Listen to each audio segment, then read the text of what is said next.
किसी समय की बात है। एक गांव में एक किसान था। उसकी एक बेटी थी। उसका नाम चंपाकली था। वह खूब चालाक और चतुर थी। एक दिन किसान अपने खेतों में बुवाई कर रहा था। तभी अचानक उसकी कुदाल किसी ठोस चीज से टकराई। किसान ने जब उस चीज को उठाया और उसे झाड़ा पोंछा तो उसे समझ में आया कि वह चीज तो ठोस सोने की बनी एक छोटी सी ऊखल है। किसान भोला भाला और स्वामी भक्त था। उसने सोचा, ऐसी कीमती चीज तो बस राजा के महल में ही होनी चाहिए। इसका मेरी झोपड़ी में क्या काम। मैं ये राजा साहब को ही भेंट कर दूंगा, शायद बदले में मुझे कुछ धन मिल जाए। यह सोचकर वह ऊखल लिए घर की ओर चल दिया। जब वह घर पर पहुंचा तो उसने सबसे पहले उसे चंपाकली को ही दिखाया। फिर किसान ने उसे राजमहल जाने का अपना इरादा बताया। पिता की बात सुनते ही वह बोली, पिताजी, इसमें कोई शक नहीं कि यह ओखली बहुत खूबसूरत है, पर अमीर लोग नकचढ़े होते हैं। राजा इसमें जरूर कोई न कोई खोट निकालेंगे। हो सकता है आपको लेने के देने भी पड़ जाएं। किसान बोला, अच्छा मेरी बुद्धू बिटिया रानी, जरा मुझे भी तो बताओ, इसमें क्या खोट है। महाराज, इसमें क्या ही कमी निकालेंगे। चंपाकली बोली, देखना पिताजी, महाराज कहेंगे दिखने में है कमाल की खूबसूरत बड़ी है यह ऊखल, पर बताओ तो ये मूर्ख इंसान, किधर गया इसका मुसल। किसान ने कहा, हमारा राजा कभी ऐसा नहीं बोलेंगे। तुम क्या उसे भी अपनी तरह बेअक्ल समझती हो। किसान ने ओखली एक थैली में डाली और चल पड़ा राजमहल की ओर। पहरेदारों ने पहले तो उसे रोका, लेकिन जब उसने राजा को उपहार देने की बात कही तो उसे दरबार में लेकर चले आए। दरबार में किसान ने राजा से कहा, अन्नदाता, मुझे अपने खेत में बुवाई करते समय यह ठोस सोने की सुंदर ओखली मिली है। मैं यह मानता हूँ कि यह केवल आपके महल में ही अच्छी लगेगी, इसलिए मैं यह आपको भेंट करना चाहता हूँ। आप मना मत करिएगा। राजा ने ओखली हाथ में पकड़ी, उसे हर ओर से घुमा फिरा कर देखा, फिर सिर हिलाते हुए बोले, दिखने में तो कमाल की खूबसूरत बड़ी है यह ऊखल, पर बताओ तो ऐ किसान, किधर गया इसका मुसल। हूबहू चंपाकली के ही शब्द राजा ने दोहरा दिए थे। बस किसान को मूर्ख इंसान नहीं कहा, क्योंकि राजा की भाषा में एक मर्यादा होती ही है। किसान अपने पर काबू न रख सका। उसने अपने माथे को ठोकते हुए कहा, हे भगवान, बिल्कुल वही शब्द, उसने भी तो यही कहा था। राजा ने उत्सुकता से किसान से पूछा, किसने यही कहा था। किसान बोला, गलती माफ करें सरकार, मेरी बेटी चंपाकली ने कहा था कि राजा साहब ऐसा ही कहेंगे। आपने एकदम वही कहा है। मैंने तो उसकी बात एक कान से सुनकर दूसरे कान से निकाल ही दी थी। राजा ने कहा, ऐसा लगता है कि तुम्हारी बेटी बहुत चालाक है। मैं उसे परखना चाहता हूँ कि आखिर वह कितनी चतुर है। फिर राजा ने अपने एक सैनिक से एक कपास की पूड़ियाँ मंगवाई और कपास की पूड़ियाँ किसान को देते हुए बोला, यह कपास अपनी बिटिया के पास ले जाओ और उससे कहो कि जल्द से जल्द मेरी फौज के सैनिकों की एक टुकड़ी के लिए कमीजें इस कपास से सूत काट कर, बुनकर, सिलकर भेज दे। सैनिकों को कमीजें जल्द से जल्द चाहिए। किसान ये सुनकर स्तब्ध रह गया, पर वह करता भी क्या। राजा से बदतमीजी तो हो नहीं सकती थी। उसने चुपचाप कपास की पुड़िया थैले में डाली और राजा को सलाम ठोक कर वहाँ से घर की ओर चल पड़ा। ओखली के बदले किसी उपहार की आशा तो बेकार ही थी। सजा नहीं मिली, यही बहुत था उसके लिए। घर पहुंचकर वह बेटी से बोला, बेटी चंपाकली, तुम्हारे बुरे दिन आ गए। ऐसा कहकर उसने अपने थैले से कपास की पुड़िया निकालकर उसे पकड़ा दी और सारी बात बता दी। चंपाकली बोली, पिताजी, आप तो बेबात ही घबरा जाते हैं, थोड़ा सोचने तो दीजिए कि क्या करना है। चंपाकली ने कपास की पुड़िया ली और उनमें से कपास निकालकर पटक पटक कर झाड़ने लगी। जैसा कि आप लोग भी जानते हैं, अगर कपास चाहे कितनी भी कुशलता से ओटी गई हो, एक आध बिनौले तो उसमें छूट ही जाते हैं। झाड़ने पर कपास में से 2 बीज नीचे गिर पड़े। चंपाकली ने उन्हें उठा लिया और जाकर दोनों बीज अपने पिता को देते हुए बोली, पिताजी, आप सीधे महल वापस जाइए और राजा से मेरा संदेश कहिए, मुझे उनकी चुनौती स्वीकार है। बस मुश्किल ये है कि मेरे पास चरखा और करघा नहीं है। मैं सूत कैसे काटूंगी और कपड़ा कैसे बुनूंगी। इन बीजों के खोल से वे चरखा और करघा बनवा कर भेज दें। जैसे ही ये दोनों चीजें बनवा देंगे, उनका काम हो जाएगा। बेचारे किसान की राज दरबार में जाने की हिम्मत नहीं हो रही थी, पर चंपाकली उसके पीछे ही पड़ गई।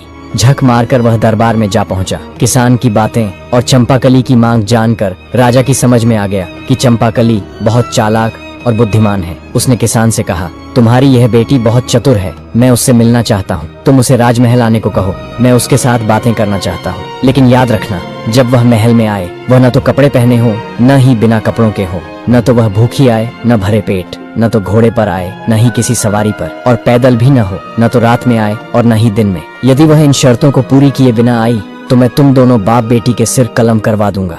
याद रहे, हर आज्ञा का पालन होना ही चाहिए। किसान बेचारा बड़े टूटे मन से घर लौटा। मौत जैसे उसकी आंखों के आगे नाच रही हो। जब चंपाकली ने पूरी बात सुन ली तो बड़ी बेफिक्री से बोली, पिताजी, मैं सब कर लूंगी, आप बस मेरे लिए एक मछली पकड़ने का जाल ले आइए। अगले दिन चंपाकली ने शाम के समय अपने आप को जाल में लपेट लिया। इस प्रकार वह न तो निर्वस्त्र रही और न ही उसने कपड़े पहने। 2 मुट्ठी चबेना खाया, न पेट भरा न भूखी रही। एक बकरी को बाड़े से निकाला और उसकी पीठ पर एक गद्दी रखकर इस तरह बैठी कि एक पैर जमीन पर लगा रहे और एक ऊपर उठा रहे। इस प्रकार न वह सवारी पर थी, न घोड़े पर, और न ही पैदल जा रही थी। इसी रूप में वह शाम के समय में राजमहल पहुंच गई, जब न दिन था और न रात ढली थी। महल के पहरेदारों ने उसे पागल समझकर रोकना चाहा, पर जब उन्हें मालूम हुआ कि वह राजा के हुक्म से ही इस तरह आई है, तो उसे तुरंत भीतर तक पहुंचा दिया गया। राजा के दरबार पहुंचकर चंपाकली बोली, महाराज, आपकी आज्ञा के मुताबिक मैं आपके सामने हाजिर हो गई हूँ। चंपाकली को देखते ही राजा बेतहाशा हंस पड़े और बोले, चतुर चंपाकली, तुम तो बिल्कुल वैसी लड़की हो जिसकी मुझे तलाश थी। मैं तुमसे ही शादी करूंगा और तुम्हें अपनी रानी बनाऊंगा। बस एक शर्त जो तुम्हें माननी होगी कि तुम राज्य के मामलों में कभी दखल नहीं दोगी। बोलो, क्या तुम्हें मंजूर है? चंपाकली बोली, मैं जल्दी ही आपको इसका जवाब दे दूंगी। इतना कहकर वह वहाँ से आज्ञा लेकर चली गई। राजा को उसकी बुद्धि से पता चल गया था कि चंपाकली उससे अधिक सयानी है, इसलिए उसने ऐसी शर्त रखी थी। घर पहुंचकर उसने किसान पिता को यह खबर दी तो किसान बोला, यदि राजा की इच्छा तुमसे शादी करने की है तो तुम उसका विरोध तो कर नहीं सकती। आखिर वह राजा है। लेकिन तुम्हें हमेशा सावधान रहना होगा, क्योंकि जो आदमी मनचाहा तुरंत पाना चाहता है वह अनचाहा तुरंत छोड़ना भी तो चाहेगा। इसलिए तुम अपने यहाँ की चीजों को यूं का त्यों रहने दो। न जाने कब तुम उन्हें नापसंद हो जाओ तो यही सब तुम्हारे काम आएगा। चंपाकली अब भी कम उम्र की थी। उसने पिता की बातों पर बहुत ध्यान नहीं दिया और राजा को एक पत्र लिखकर शादी के लिए अपनी स्वीकृति भेज दी। राजा पत्र पढ़कर बहुत खुश हुआ। बहुत जल्दी ही पूरे राज्य में विवाह की धूमधाम मच गई और निर्धारित समय पर उनकी शादी हो गई। एक दिन एक किसान अपनी गर्भवती गाय को लेकर बेचने की इच्छा से राजधानी आया था, लेकिन उसे निवास के लिए किसी भी सराय में जगह नहीं मिली, क्योंकि सभी सरायें भरी हुई थीं। एक सराय मालिक को उस गर्भवती गाय पर दया आ गई। उसने किसान को अपनी सराय के पास पड़े छप्पर के नीचे गाय को रात भर रखने की इजाजत दे दी। किसान ने अपनी गाय की रस्सी पास खड़ी एक गाड़ी के पहिए से बांध दी। भगवान की माया, सुबह सबने देखा कि गाय ने रात में एक बछड़े को जन्म दिया था, जो लुढ़क कर गाड़ी के नीचे चला गया था। गाय का मालिक बहुत खुश हुआ। उसने अपनी गाय और बछड़े को संभाला और वापस घर जाने की तैयारी करने लगा। तभी गाड़ी का मालिक आया और कड़क कर बोला, खबरदार, जो बछड़े को ले जाने की कोशिश भी की। कल रात तुमने मेरी गाड़ी के पहिए से गाय बांधी थी, वह तुम्हारी है, पर बछड़ा मेरी गाड़ी के नीचे था, वह मेरा है। किसान बोला, लेकिन बछड़ा तो गाय के पेट से निकला है। गाय मेरी है तो बछड़ा भी मेरा ही है। गाड़ी वाला बोला, तुमने गाय बांधी थी, गाय खोल लो, वह तुम्हारी है, लेकिन बछड़ा गाड़ी के नीचे था। गाड़ी मेरी है तो बछड़ा मेरा है। बात तूल पकड़ गई। बहस गाली गलौज से बढ़ते बढ़ते हाथापाई तक पहुंच गई और फिर लट्ठम लट्ठा तक जा पहुंची। शोर शराबे से राजा के पहरेदार भी वहां आ पहुंचे। दोनों दावेदारों को राज दरबार में न्याय के लिए पेश कर दिया गया। उस राज्य का नियम कुछ समय पहले तक ऐसा था कि हर मुकदमे का फैसला राजा रानी मिलकर किया करते थे, लेकिन अब जब चंपाकली से राजा का विवाह हो गया था तो राजा की शर्त के कारण चंपाकली को दरबार के मामलों में बोलने की मनाही हो गई थी। इन दिनों किसान का मामला केवल राजा के सामने पेश हुआ। दोनों पक्षों की बात सुनकर राजा ने निर्णय दिया, बछड़ा तो गाड़ी वाले का ही है, क्योंकि वह गाड़ी के नीचे था, और बछड़ा इसी गाय का है, इसमें कोई शक नहीं, लेकिन इसका कोई चश्मदीद गवाह नहीं है। इस फैसले से गाय वाले किसान को बहुत दुख और निराशा हुई। बेचारा करता भी क्या। गाय का मालिक दुखी और निराश होकर सराय वाले के पास पहुंचा गाय लेने। तभी सराय वाले को उस पर बड़ी दया आई। उसने उसे रानी के पास जाने की सलाह दी और बोला, हमारी नई रानी बहुत चतुर है, वह तुम्हें जरूर कुछ उपाय बताएगी। किसान राजमहल पहुंचा और वहां के दरबान को अपनी पूरी कहानी सुनाकर बोला, भाई साहब, मैं बड़ा दुखी और गरीब आदमी हूँ, क्या आप किसी तरह मेरी भेंट नई रानी जी से करवा सकते हैं? दरबान बोला, मैं मजबूर हूँ भाई, राजा साहब ने किसी भी फरियादी को रानी से मिलने की सख्त मनाही कर दी है, मरता क्या न करता। किसान ने चोरी छिपे महल के आसपास चक्कर लगाना शुरू कर दिया। उसे एक बगीचे में रानी चहलकदमी करती दिखाई दी। फिर क्या था, बगीचे की बाड़ फांद कर गाय वाला अंदर जा पहुंचा और रानी के आगे गिड़गिड़ाकर अपने साथ हुए अन्याय की कहानी कह सुनाई। चंपाकली ने थोड़ी देर विचार किया, फिर बोली, मेरी बात ध्यान से सुनो। कल महाराज शिकार खेलने जा रहे हैं। वह एक ऐसी जगह जाएंगे जहाँ एक तालाब इस मौसम में हमेशा सूखा रहता है। तुम अपने साथ मछली पकड़ने वाला एक जाल और बंसी लेकर वहाँ चले जाना। जब राजा साहब दिखाई दें तो ऐसा अभिनय करना मानो तुम मछलियां पकड़ रहे हो। महाराज तुमसे जरूर पूछेंगे कि तुम सूखे तालाब में मछलियां क्यों पकड़ रहे हो। तब तुम उनसे कहना, यदि एक गाड़ी बछड़ा पैदा कर सकती है तो क्या सूखे तालाब में मछलियां नहीं मिल सकती? अगले दिन किसान बंसी और जाल से लैस होकर सूखे तालाब पर पहुंच गया। तभी वहां राजा अपने सैनिकों के साथ शिकार करने आ पहुंचा। उसने देखा कि एक बूढ़ा व्यक्ति सूखे तालाब में मछलियां पकड़ रहा है। राजा उसके पास गया और पूछा, तुम सूखे तालाब में मछलियां क्यों पकड़ रहे हो? इस पर किसान बोला, जब एक गाड़ी बछड़ा पैदा कर सकती है तो सूखे तालाब में मछलियां क्यों नहीं मिल सकती। किसान का उत्तर सुनते ही राजा हैरानी में पड़ गया। वह किसान से जोर से बोले, ये तुम किसकी बोली बोल रहे हो? तुम तो ऐसा कभी सोच भी नहीं सकते। सच सच बताओ, क्या तुम रानी से मिले थे? किसान इनकार न कर सका। उसने तुरंत स्वीकार कर लिया कि ऐसा करने की सलाह उसे रानी से ही मिली थी। राजा ने तुरंत सिपाहियों से कहा, बछड़ा गाय के मालिक को दिलवा दो। महल लौटते ही उन्होंने चंपाकली को बुलाया और बोले, मैंने शादी के समय जो शर्त रखी थी तुमने उसे पूरा नहीं किया। तुमने मेरे किए फैसले का विरोध किया। तुम्हें राजकाज के मामलों में नहीं पड़ना चाहिए था। अब इस राजमहल में जो भी चीजें तुम्हें प्रिय हों उन्हें अपने साथ लेकर रात होने से पहले अपने गांव के घर लौट जाओ और एक किसान की बेटी की तरह ही सारी जिंदगी बिताओ। चंपाकली ने सिर झुकाकर जवाब दिया, जैसा आप चाहते हैं वैसा ही होगा महाराज। बस आपसे एक विनती है कि शाम के समय मुझसे जाने को न कहें। घर की लक्ष्मी को संध्या के समय घर से निकलने पर आपकी प्रजा में आपकी बदनामी होगी।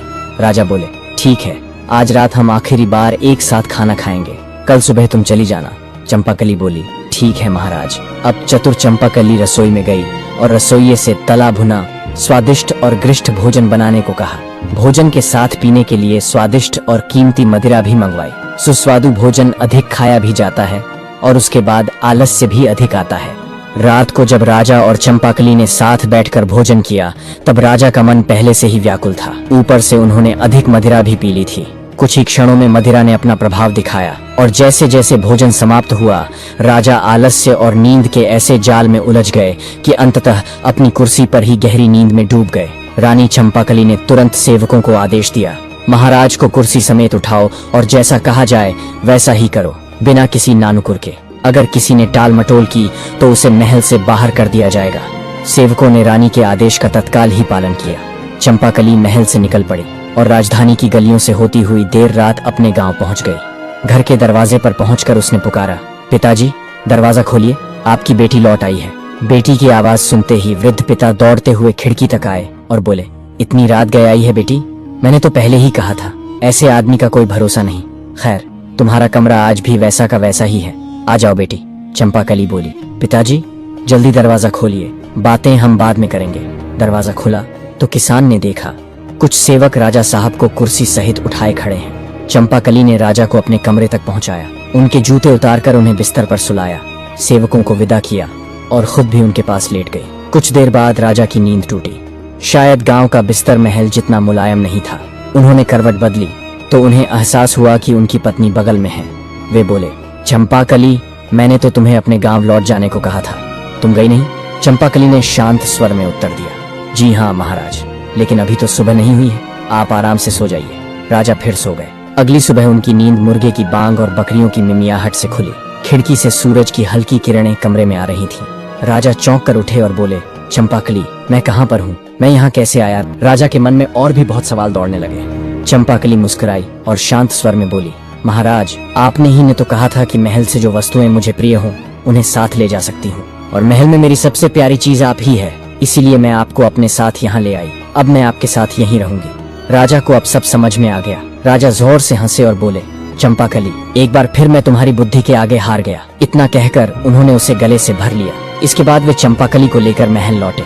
अब वे न केवल उसे अपनी पत्नी के रूप में मानते थे बल्कि दरबार में भी उसकी सलाह लेने लगे। चंपाकली हर दिन राजा के साथ राजकाज में सम्मिलित होती और उसकी चतुराई से राज्य में न्याय और सुख शांति बनी रही। तो दोस्तों, यह कहानी हमें यह सिखाती है कि यदि हमारे भीतर चतुराई, धैर्य और आत्मविश्वास हो तो हम जीवन की किसी भी कठिन परिस्थिति का बुद्धिमानी से समाधान निकालकर न केवल उससे उबर सकते हैं बल्कि सफलता भी प्राप्त कर सकते हैं। हमें उम्मीद है कि आपको हमारी हर कहानी की तरह ये कहानी भी पसंद आई होगी। ऐसी और भी कहानियां देखने के लिए हमारे चैनल को जरूर सब्सक्राइब करें। धन्यवाद।